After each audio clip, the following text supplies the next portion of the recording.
Welcome sa aming day 2 ng Bohol and Cebu Adventure. Second day natin, dito tayo sa Mualboal. Sa pag-gising namin, kumain na kami ng konting almusal. And then diretso na agad dito sa may dagat. And binigyan kami ng kit ng pang free diving. Tapos inorient na rin kami sa mga do's and don'ts sa tour na to. Kaya sobrang swerte namin ng time na to kasi dalawang pawikan yung na-encounter namin. So ang highlight nga ng pala ng orientation na to is yung safety natin and then yung safety rin ng mga sea creatures. Kasi sinabi dito na bawal hawakan yung mga pawikan, corals, and other marine animals. And may penalty nga pala to once na lang huli kang ihawakan mo yung pawikan. Pero syempre, may mga makukulit na rin.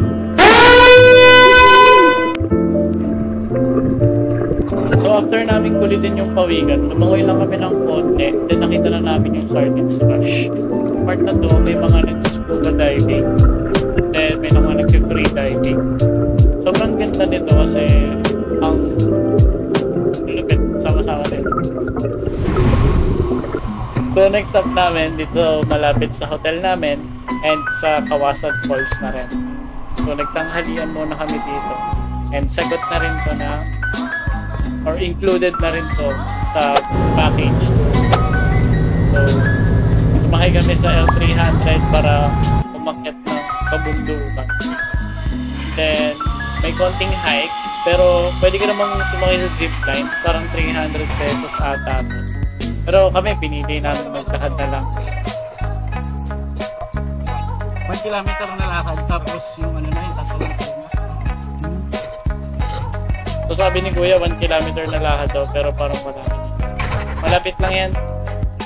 Tapos mas magandang piliin yung maglakad na lang kasi para mas ma-feel nyo yung view tsaka mas tipid siya. Pero ewan ko, siguro pag nag-zipline ka makikita mo lahat o mas maganda. Ewan, depende, try nyo. So ito na yung simula ng canyoneering. Sobrang ganda ng mga rock formation. Tapos napakalinaw ng tubig. Walang filter yan ah. Ganyan talaga yung itsura niya.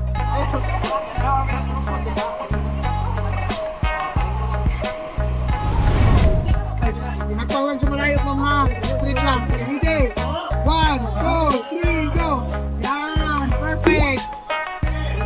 Picture sir, picture muna sir. Okay, ready? 1, 2, 3, go! Woo! Kamusta naman ang unang talon? Mamigas na lang. Mamigas na lang.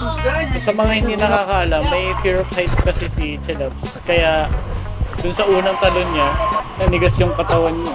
So, pero buti na lang, mababa ba yung mga talon sa umpisa. Kaya medyo warm up pa yan. So, sa mga may fear of heights, feeling ko kaya nyo naman to. Kasi sa umpisa mababa. Masama ng tubig ilong ko. Masama ng tubig ilong ko. Ay, nagkapang may tayo. So pagka may mga gandong pastuhan, tinuturuan naman kung paano yung gagawin. Then safety pa rin. Tapos ayan, yung sa ilong, para hindi mapasukan ng tubig sa ilong, yung gagayahin, ginawa yun. Ano? Kaya mo? Kaya mo yan, sigaw ka lang. Sigaw ka lang. Pwede pala umulit. Umulit ako. Abi. Masaya sir. So ayun, sa mga beginners or mga walang experience sa pag-cliff dive, much better na mag-focus kayo sa pagbagsak. Kasi kailangan mauna yung talampakan yung bumagsak. Then yung kamay nyo dapat malapit lang sa katawan para hindi masakit. Okay, feel the nature! Feel the nature! Feel the nature! Welcome to my paradise, Jolis Backyard! Okay. Dagdag saya talaga pagka energetic tsaka masaya yung tour guide nyo tsaka friendly.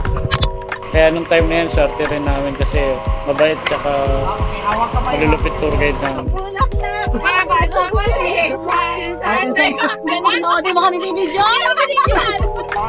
So advantage din talaga ng mga nagjo-join. Makakamit ka ng mga bagong kaibigan. So sila, hindi namin sila totally kilala, pero nakilala lang namin sila dito sa tour na to, and nadagdagan din yung saya namin dahil enjoy din sila kasama. 1, 2, 3, go!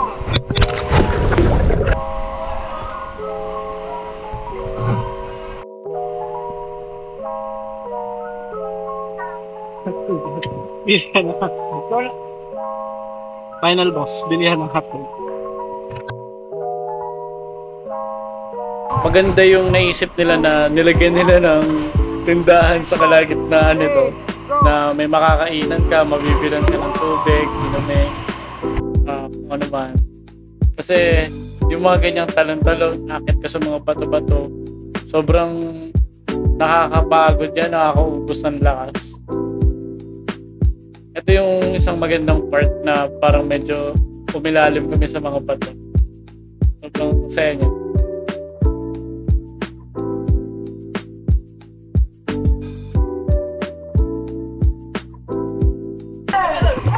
So, sa mga walang dala na waterproof case nga pala, para sa mga cellphone nila, may nabibila naman dun sa may zipline, sa may part ng zipline.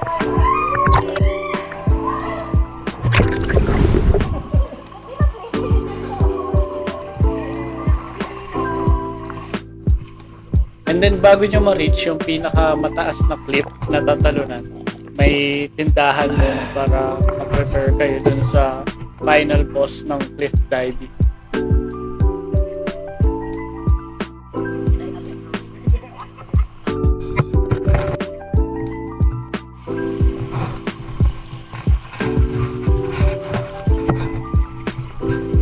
Dito sa part na to, inaakit na namin yung mataas na cliff.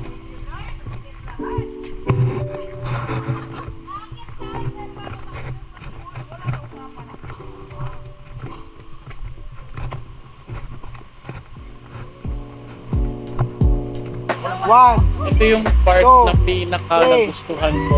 Sobrang solid, sobrang taas ng cliff na yan, ang sarap talunan. Kaya nagpaulit-ulit ako.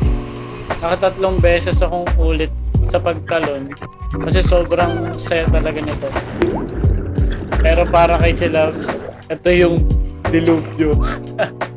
Ito ang final boss.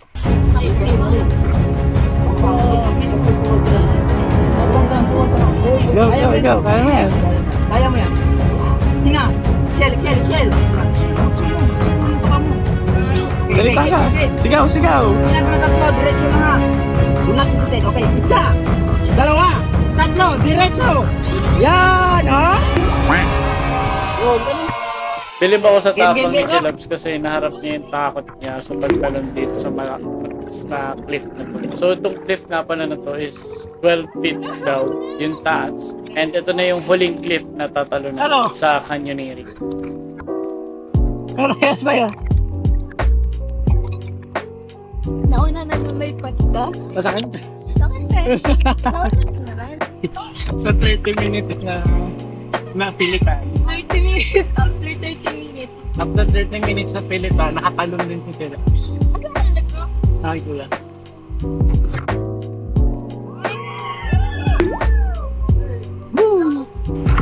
Sa sobrang kaba ni Chilabs, 30 minutes namin siyang pinipilit nila kuyang tour guide para lang tumalon na. Kasi sayang nga naman yung punta natin kung hindi natin may experience yung mga ganong exciting na part. Uy, ganda.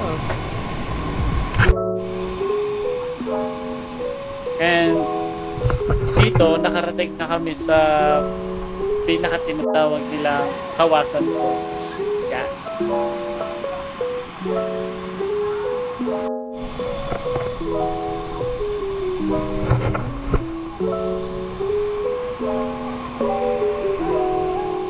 Konting sightseeing lang sa Kawasan Falls and then naglakad na kami papunta dun sa may kalsada para sumakay ng motor and bumalik dun sa kinainan namin ng tanghalian.